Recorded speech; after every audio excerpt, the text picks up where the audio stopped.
If you want to write stories your readers will love, there are 3 things you need to do. Understand storytelling principles, see how other writers have applied those principles, and then use them in your own work. Here on the Story Nerd podcast, our goal is to demystify story theory. We'll help you with the first 2 steps so that you can get started with the third.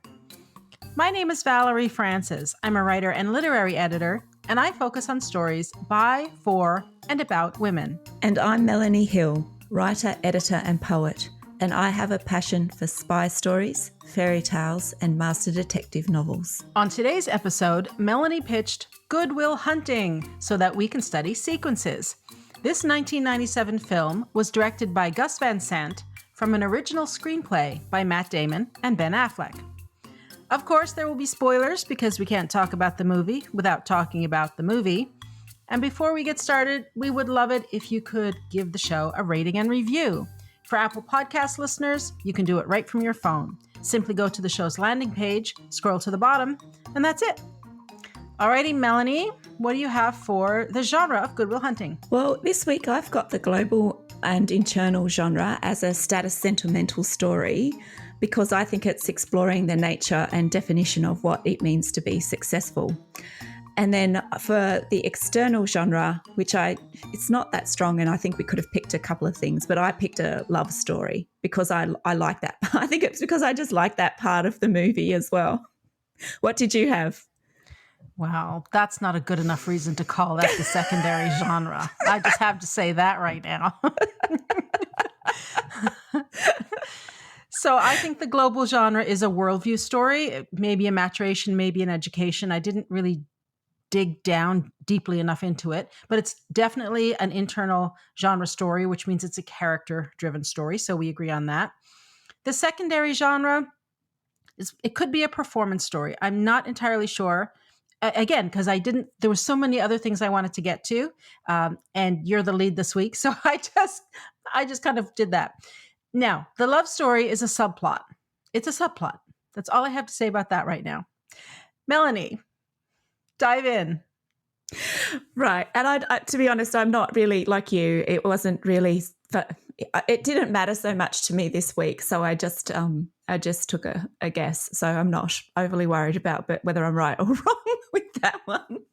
But okay, because there is a lot in this movie, and I thought it was a really good movie, especially from a sequences perspective. So I'm really enjoying my study of sequences this season. I'm learning something different every week, and I'm actually very excited that I get to share a lot of what we talk about on the podcast. So I'm excited when we come into each recording. But analysing Good Will Hunting surprised me because everything was going well for my first attempt to identify the sequences right up until the midpoint of the movie. And the sequences are pretty good at sticking to the 14, 15-minute breakpoints, which was helpful. But this produced a curious result. So I think we'd all agree that Will Hunting is the protagonist of the story. And in the first half, so the first 4 sequences, the progression of the complications belong to Will at the end of the sequences. That's all good and as expected, but after this point, the story becomes about Will, Jerry the professor, and Sean the psychologist. The conflict between Sean and Jerry starts to take over the storyline in the second half of the movie. And this was really evident when I was looking at Will's big breakup scene with Skylar, because I thought that was going to come at the end of a sequence. So there would be a sequence break because it's a big point in the movie and I think it's huge. But it's not a sequence break. The next scene where Will taunts the professor by burning the piece of paper with a new proof on it is the sequence break. And this is where Will states his dilemma for the professor. He doesn't want to spend the rest of his life explaining things to people because he hates watching other people stumble around things that he finds very easy.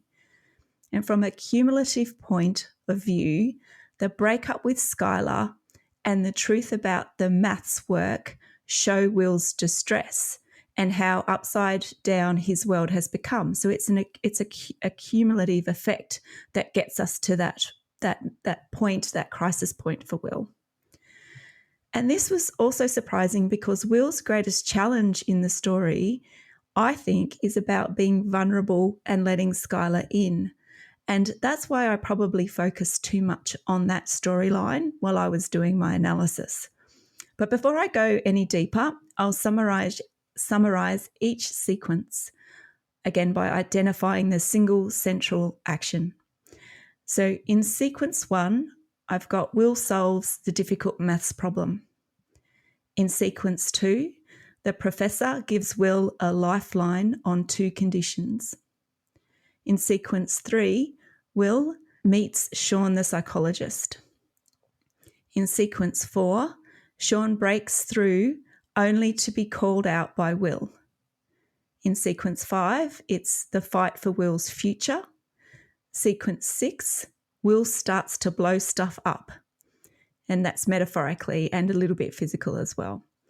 And in sequence 7, Will wants the status quo, but Chuck knows better. And in sequence 8, I've got it as to work for O'Neill's or to go and see about a girl. So the change in conflict caught me off guard this week. So I asked myself a question. So the question was, is the story being told properly if the protagonist isn't the key person in the sequence? And the answer that I came up with was yes and no. So it depends, which I feel a bit guilty about because sometimes I feel that that's a cop-out, but I do think it's appropriate in this instance. So every unit of story has a protagonist and an antagonist. The protagonist of all the sequences or scenes or acts doesn't have to be the story's protagonist. And why? Well, it comes down to who generates the conflict and who is subject to the conflict. So stories are about conflict, and we as writers should understand who is generating the conflict and who is actually the recipient or on the receiving end of the conflict in every unit of story. And it doesn't have to be the same. So Will doesn't always own the conflict in the story. There are times when the greater conflict is between Jerry and Sean, with the role of the protagonist switching between those two characters. There are also times when Will is the antagonist in his relationship with Sean and Jerry. So one example of this is when Will is analysing the painting of the rower in Sean's office. Will insults Sean's wife, and Sean grabs Will by the throat and tells him he's never to insult his wife again. So in this scene, Will is the antagonist and Sean is the protagonist. The change in protagonist for the scenes and sequences doesn't change the overall protagonist for the story, and this works as long as the conflict is centred around the story's theme. And the greatest value shift or change in the story is in the protagonist, which I think is the case in Good Will Hunting. So I chose status for the global genre this week because, like I mentioned, I believe the theme of Good Will Hunting is centred around the idea of success. When I struggled with understanding why the climactic point of sequences was not owned by Will, I went back to the core emotion of that genre and the value scale of the genre. The global value scale ranges from the negative, where the option is to sell out, or to the positive, which is to be successful. The conflict between Sean, Jerry and Will is about the definition of success. It means different things to all three of these characters. Will could choose the same path as either man, depending on what he wants. So when I realised this, it was a eureka moment for me. The conflict between Sean and Jerry is about Will and whose definition of success Will choose. There's lots of wills this week. I find myself tripping over them. So it's Will's central question that is resolved in the movie, and it's not Jerry's or Sean's choices. So I think it's pretty clear that Will won't choose Jerry's definition of success because Will's knowledge of maths is far greater than Jerry's. Will doesn't get excited about any of the career options available to him if he pursued Jerry's chosen path. So Will's choice is possibly to stay where he is and to be with Chucky and the crew for the rest of his life. They are his family and they love him in their own way. Or he could follow Skylar, move interstate and into the unknown, and that is the risky choice for Will.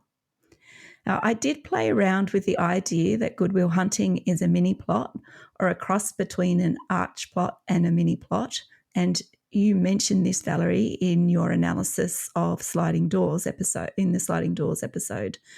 So do you think we could say the same thing about Good Will Hunting?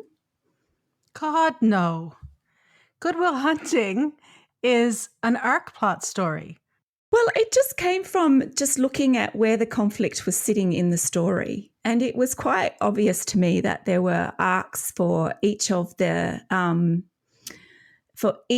characters. And it just, when you started to see the amount of screen time that was given to the Jerry and Sean conflict, you could put forward some idea that there were and I know that we could break it down very simply and be subplots, but it did, as I was trying to work through this and work through that problem, it was just something that crossed my mind because they do take up, especially in the second part of the movie, a lot of screen time with that relationship between Sean and Jerry. So it just, like I said, it just crossed my mind as a possibility. I actually didn't think that at any point that the story was not about Will's story and about his journey. But in terms of it switching focus, it did make me wonder. Okay, it's an interesting intellectual exercise and a good one, a valuable one, to sort of pick a story up and twist it around and test it to see, does it fit another mold? However, that said, for my money, Good Will Hunting is an archplot story. The love story between Will and Skylar is a subplot, and the Jerry-Sean story is a subplot. So there. Yeah, okay. I just thought I'd ask the question because I did enjoy thinking about it this week and trying to, like you said, slice it and dice it a different way and see how that came out. All right, so the change in protagonists of the scenes in Good Will Hunting highlighted an essential concept in sequences. And some of the action of the previous sequences are resolved in the present sequence. But these resolutions usually open up new problems and conflicts, which need to be resolved in subsequent sequences. So, for example, in sequence 4, which I've called Sean Breaks Through, only to be called out by Will, it consists of the following scenes. And I'm going to break down what I think the questions and the answers are for each of these scenes and show how they build to the climactic moment in the sequence. So Will and Skylar go on a date. She says she's leaving to go to another university in 3 months. They kiss. The question, will Will ask Skylar out, has been answered. The new question is, because we can see how these two get along, but she's leaving. So the question is, what will happen? Will they develop a relationship? In the next scene, Sean takes Will to the park and explains he's got Will's number. He knows what Will is doing and why, and it's up to Will to talk. Sean leaves Will on the park bench.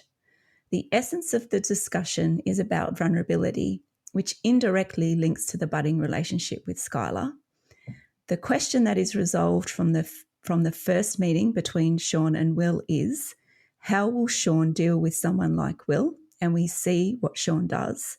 And then the new question is, or the new questions are, will Will open up to Sean and will he be vulnerable with Skylar? In the next scene, Will and Chucky are working, and then we see Will go to call Skylar, but he can't speak to her. So we know he likes her, but something is holding him back. So the question becomes, will he see her again? And then the next scene, when Will is in Sean's office, he doesn't say a word. They get to the time, the hour, it's up, and he leaves. And we know that Will has to be there, but he's playing the game just like he did with the other psychs. Will doesn't want to open up to Sean is the answer from the previous scene, so he doesn't want to do it. But the new question is, who is going to break first? We then move to Sean talking to Jerry about the game that Will is playing. Sean says that he's not going to speak first. So the question becomes, are we going to see Will speak first? In the next scene, Will shows his mathematical superiority over Jerry and others, and he walks out. So our question becomes, how gifted is Will, and where will this gift lead him? And then finally, we see Sean and Will sitting in Sean's office again. Sean nods off, and then Will speaks up and tells Sean about Skylar and how he hasn't spoken to her because he doesn't want to ruin anything. So this answers 2 questions. Then Sean tells Will about his wife and about what it's like to be loved and to love.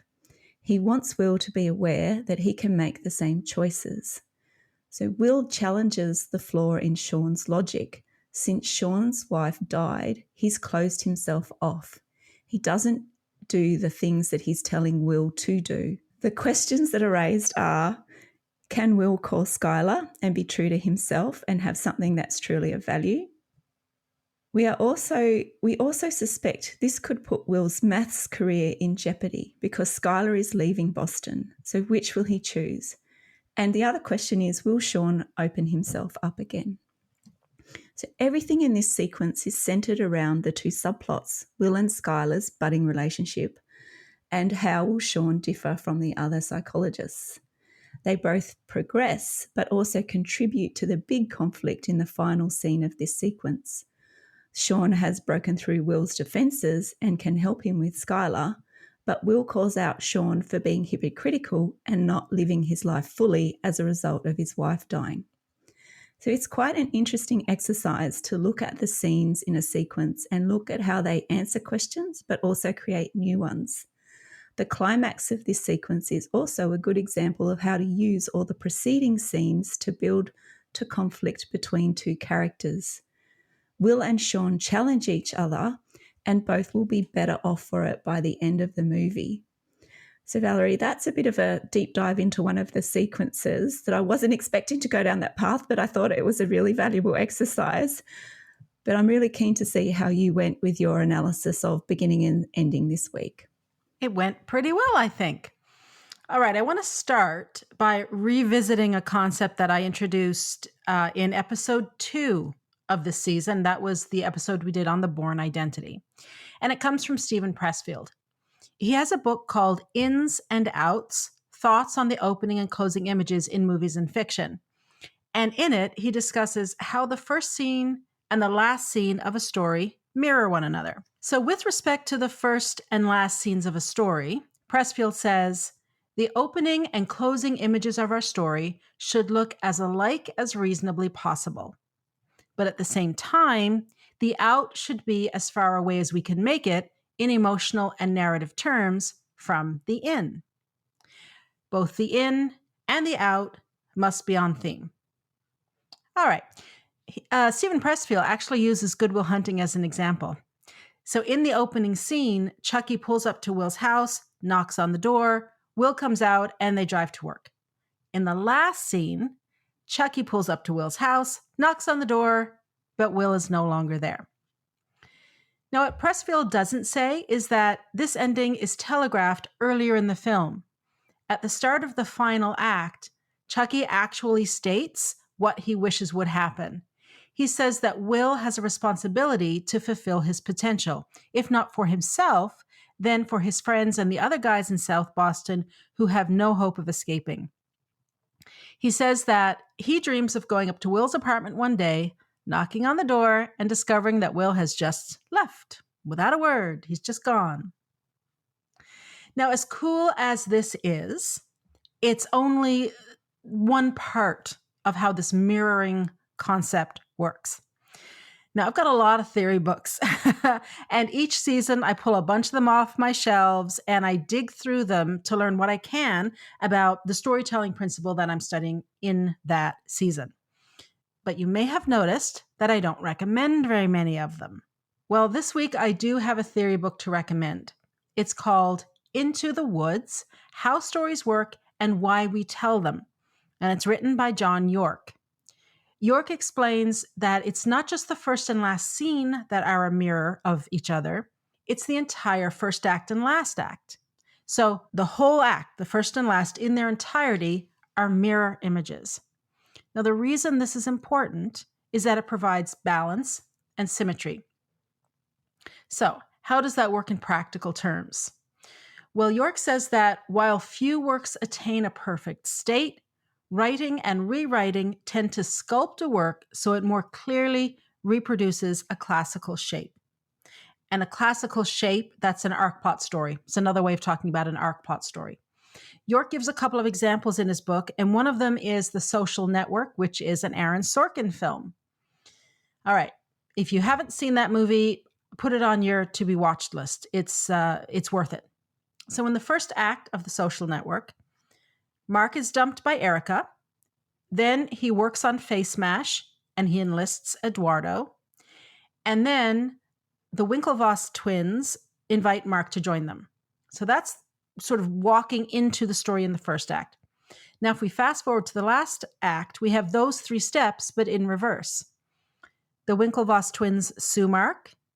Then Mark works on Facebook and he sacks Eduardo. And then he tries to make friends with Erica, Facebook friends with Erica. Alrighty, so let's take that concept of York's and apply it to Good Will Hunting and see what happens. Well, in the first act, we have Chucky arrives, Will is waiting. That's the in, what Pressfield calls the in of a story.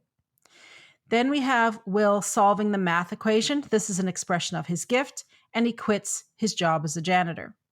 Then we have Will asking Skylar out, and then Will starting therapy.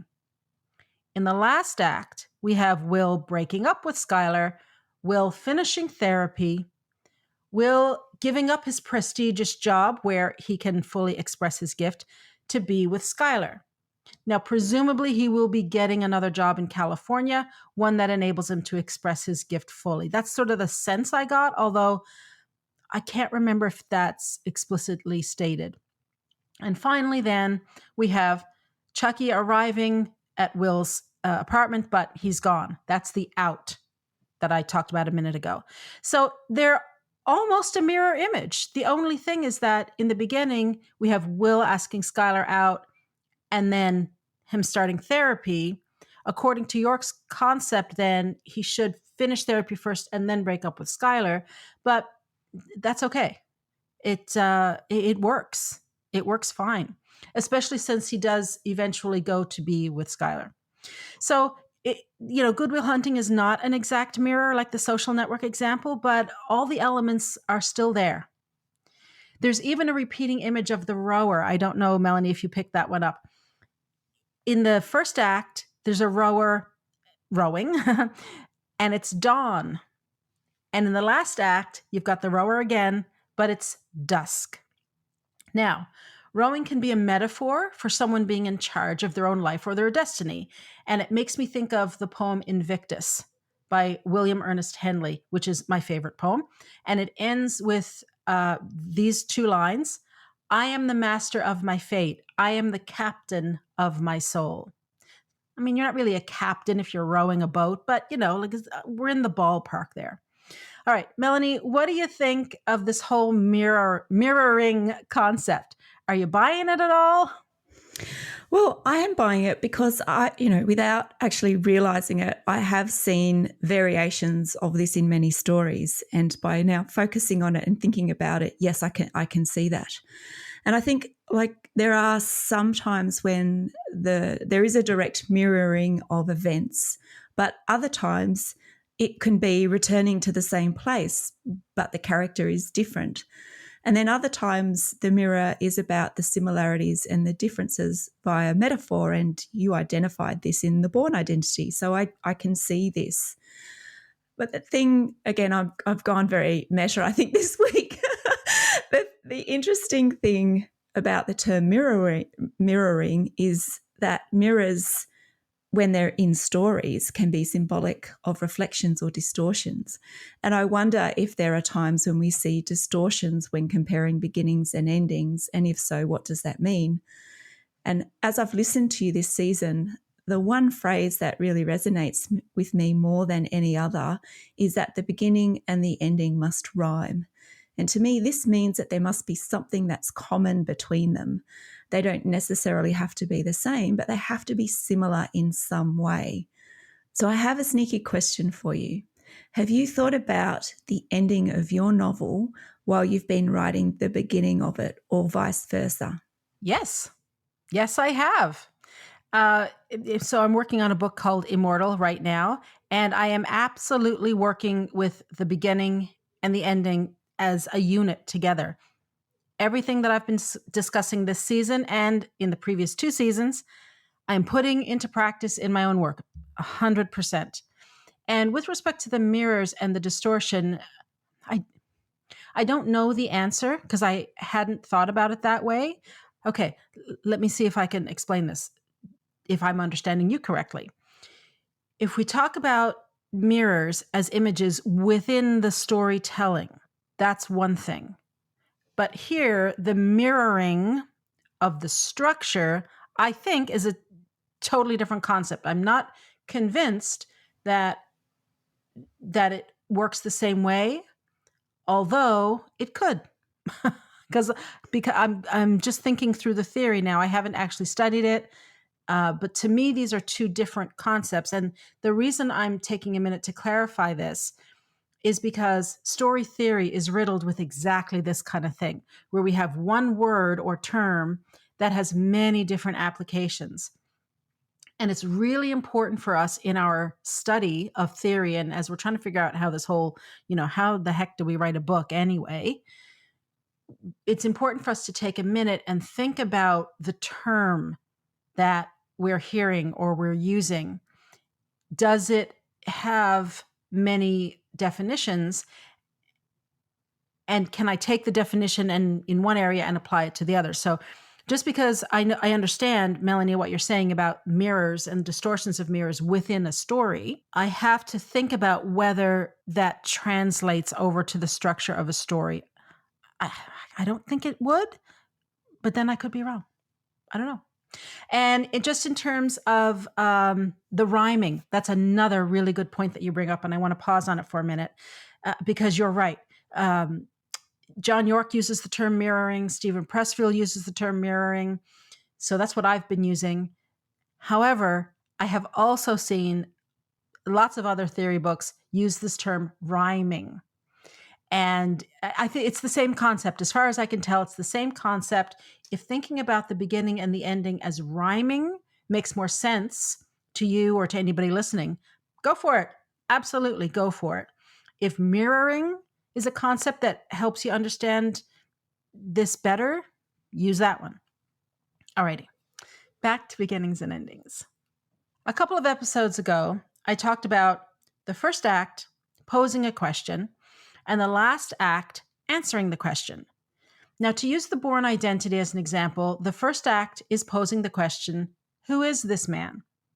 Like the character, we're thinking in terms of his name, where he lives, and what he does for a living. And yes, we do find those things out in the course of the story. But the last act provides the true answer to the question, and it's this.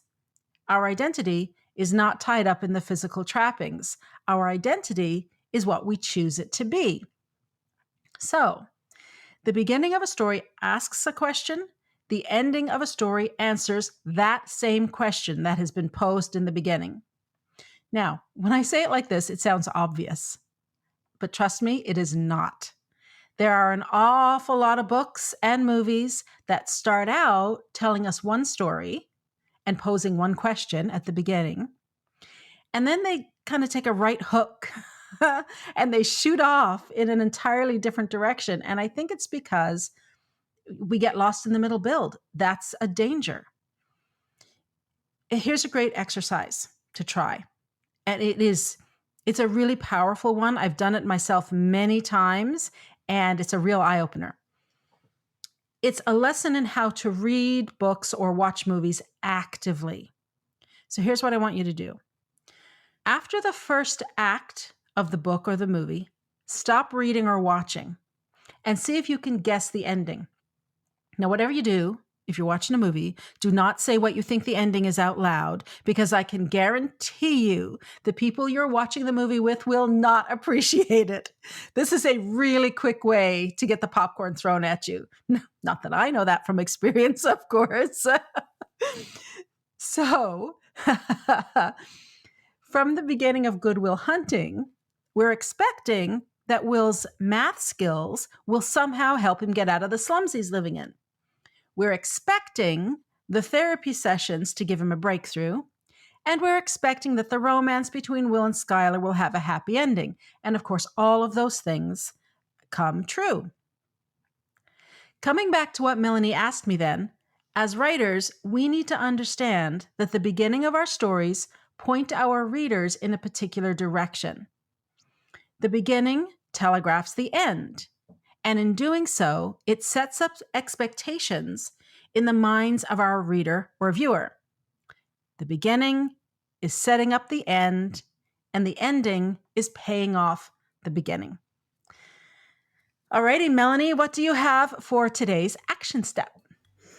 Well, today's action step, I think, is a good exercise, and one that I went through in the episode today. And it is to identify a sequence and then look at each of the scenes in that sequence and just identify what questions have been answered and then what questions each scene is actually asking, and then see where those questions are resolved and then what new questions are created as you move through the sequence to that climactic point. So give it a go. I found it very helpful, and I think you would too. And that wraps it up for this week. Join us again next week when we discuss Guardians of the Galaxy.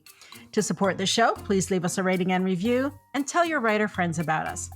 For even more information about putting story theory into practice, subscribe to my Inner Circle by visiting valeriefrancis.ca/inner circle, and follow me on Twitter and Instagram at Valerie_Francis.